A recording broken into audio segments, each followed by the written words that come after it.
Hey guys, it's Miss Storms here with part 2 of Breed. So this would be the chapter 4 and 5, if I'm right. So yeah, I will be reading that now. But yeah, trigger warning, there is reference of suicide, implied / reference of self-harm, underage smoking, unhealthy coping mechanisms,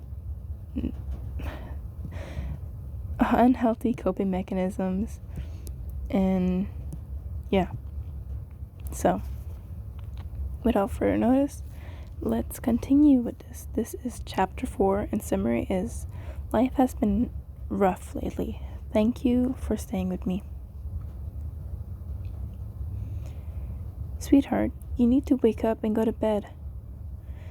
Consciousness slowly coming back to Izuku, and the light of the muted TV blinded him for a moment as he took in his surroundings.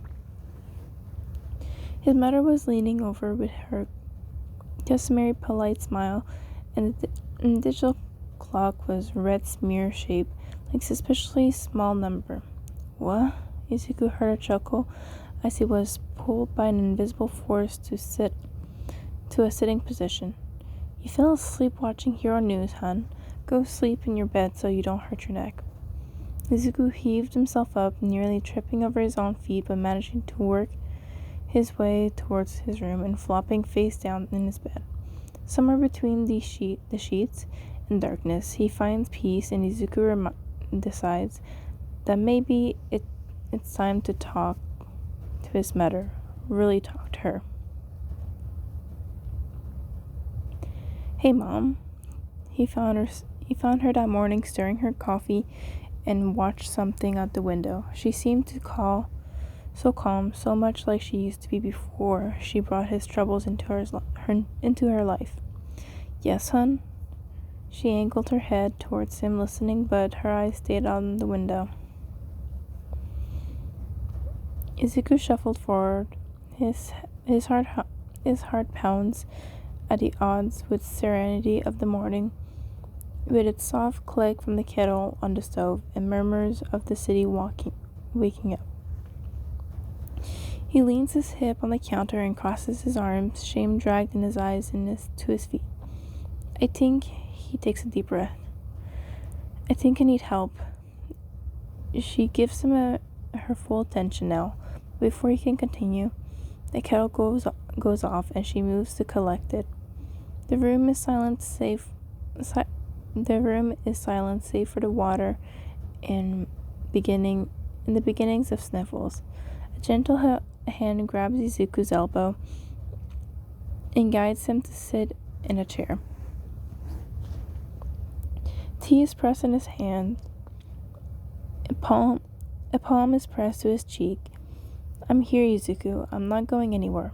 I'm always going to be here for you, and nothing you do will ever make me not be part of you to have you as my son, okay?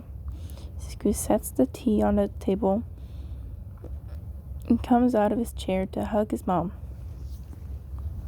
Prissy cries and tells her everything, just like he promised. She listens. Just like she promised, she listens. I did something I shouldn't have.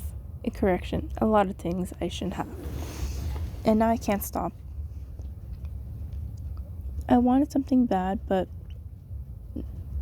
then I picked smoking because it seemed less bad, but now it doesn't seem to help like it used to, and I just kept smoking more and more, and I think the only reason I haven't started drinking or looking at other worse things is because I'm terrified of getting kicked out of school, and he barely catches his breath when his mom spoke.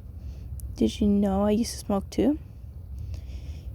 It shook him. It shocks him out of his mindset, and he'd been trailing out. What? No way. She nods her head and smiles. I was young too once. You know? Why'd you quit? How'd you quit? It's like looking in a mirror. The older he gets, but even when she seems all on her own traits reflecting in her son, she can't help but see the tiny little boy so excited to see the world. Hugh. What do you mean me? You and my father decided to have you, so I quit cold turkey. She seemed to think after that, and his knees started bouncing the anxious way it always has. Does it ever get easier, the cravings? She set a hand on his knee and gives the best answer she can. In times, like all things, but some help and a good damn reason to never hurt. But some help and a damn good reason to never hurt. Then, when Monday comes, Izuku is rushing out the door before his train. A pair of boys running out of a house across the street catches his eye. New neighbors. There may be 3, 4, probably just getting their quirks. Obviously twins. They're chasing each other back and forth down the street. Their conversation drifts down the road easily. I bet I'm gonna have the most awesome quirk ever. I'm gonna have the coolest one. I bet I'll be like All Might or President Mike and be super powerful. Yeah, but those are so boring. What about a cool, unique quirk like the girl from the sport festival that made stuff float, or the guy who kept making all the others walk out the ring? They finally get far enough that Izuku can make out the world. He can make out a goal in his mind. This is the world he wants to be a hero to protect. They keep the kids like that, believing, but he doesn't have to go in alone. He hiked his bag up his shoulder and sprinted his way down the road. He's gonna be a hero no matter what it took. Chapter 5. Epilogue. The lights are bright, but he keeps smiling at the news host, small and polite, though his hand clenched up in his lap. There's a man to her side, hidden behind the camera with 3 fingers up. The fingers, 1. A soft rolling echoes, and the woman wastes no time. And here we have number 1 hero Deku, who's given us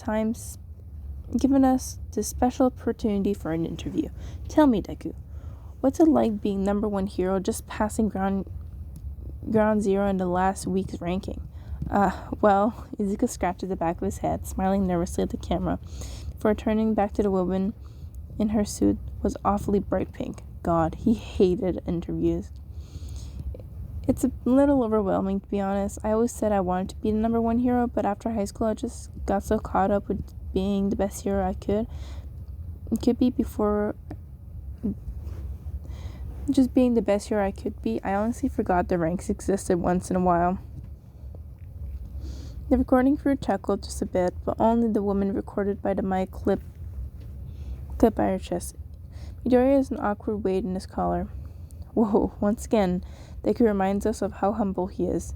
The woman, what's her name? Angela? She gets a strange glint in her eyes, and it makes a drop of sweat run down Izuku's back.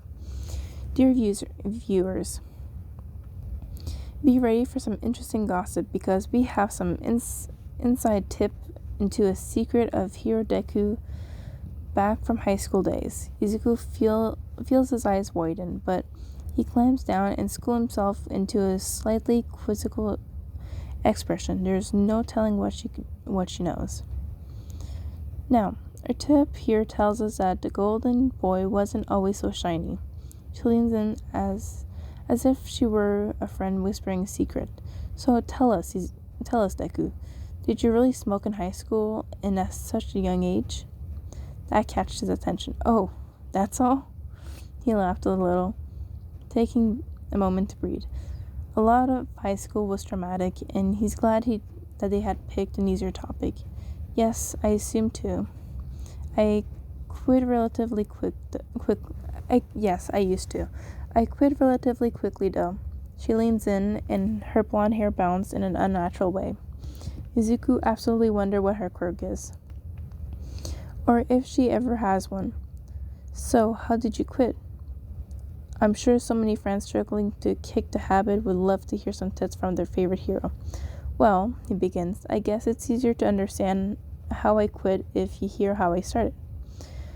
I'm sure you remember my class in high school. It was very stressful for the heroes and even more for the students who had barely begun their training. Izuku tried to remember those times too much.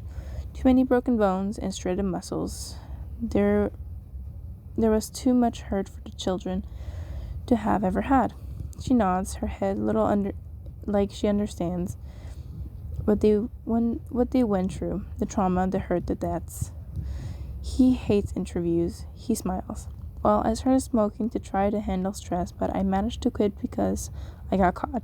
He laughed sheepishly. It's fake. Izuku would much rather be a hero that does his job, not one that attends interviews and goes to fancy dinners that has to live in the spotlight.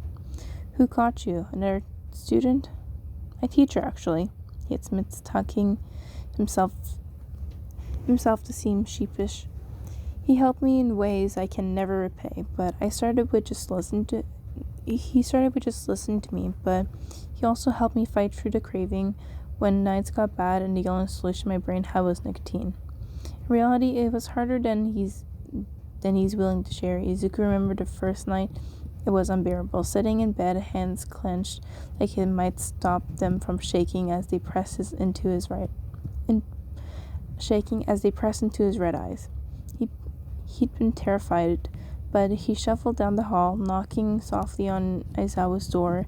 He remembered hearing soft patters at feet as an annoyed face answered the door. It had softened as eyes met his own. What's wrong, Midoriya? He held his hand, trembling in the silence, and his voice shook almost as bad. I don't know. The door had opened wider as he gestured inside towards the floor pillow. Take a seat. He sat, hands shoved under his ties as he watched his teacher flip through his cover before picking up a dark bundle. The bundle was pushed into his arms. Aizawa sat opposite to his small pillow. Don't tell Aizawa. The bundle meowed. At first, Izuku had panicked, but then he let the cat get settled. Rolling into his lap, paws in the air, he stroked her head and stomach, and the world was suddenly so much more manageable. Your name is Freya. Pet her until you think you can talk about it. And so he did. He still wasn't sure how long it had been, but his nerves hadn't felt fried anymore. And though his hands hadn't stopped shaking, it wasn't so painful anymore. I think I need something to replace smoking with, something to do or help when I'm just feeling on edge. Nothing happened tonight. He looked at his teacher, but the gaze was understanding. Absolutely nothing happened. Class was good. After school movie was good. I finished my homework, but I still felt like the world was falling apart. Aizawa had sighed, taking breaths before speaking softly. Have you talked to Recovery Girl about it yet? About how you're feeling? What you're describing sounds like PTSD or anxiety or a combination of those things. Izuku nods.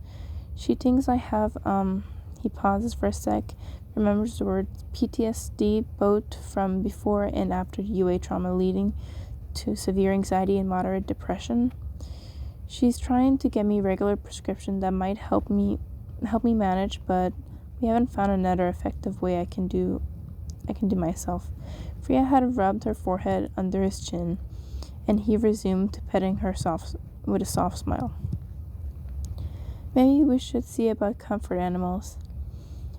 You get along with animals well, and a service dog wouldn't be out of the ordinary if you'd like. I can bring it up to Recovery Girl and Nezu. See what your opinion are. Izuku had nodded. That seems nice. Maybe a cat, though? He petted Freya from the ears and tails tip for emphasis. Cats have always been kind to me. Izuku snaps back to reality, nodding along with a dazed smile as the woman keeps speaking. That must have been such a challenge, but easier with a good support system. Well, you heard it here. First Well, you heard it here first, lovely viewers. A good support system does wonders to break bad habits. I'm Anais, and this has been 3 News Hero Interviews. He hates interviews, but once he left the studio, the tension drained. It isn't until he gets home he feels safe, super strength or not. Home is a ball of ginger fur in his lap, purring away. He pets Katsu's head just as he has every day and gets ready for a new dawn. And that is the end of Breath. These 2 are mainly kind of just the end of it. I didn't realize we're this short, so this was shorter than the last one. I hope you guys still enjoyed. Please go kudos the artist, the author, if you like this, and please remember to subscribe and like and share with your friends, Anyway, I hope you had a good day, good night, wherever, whenever you are, and I love you. Bye.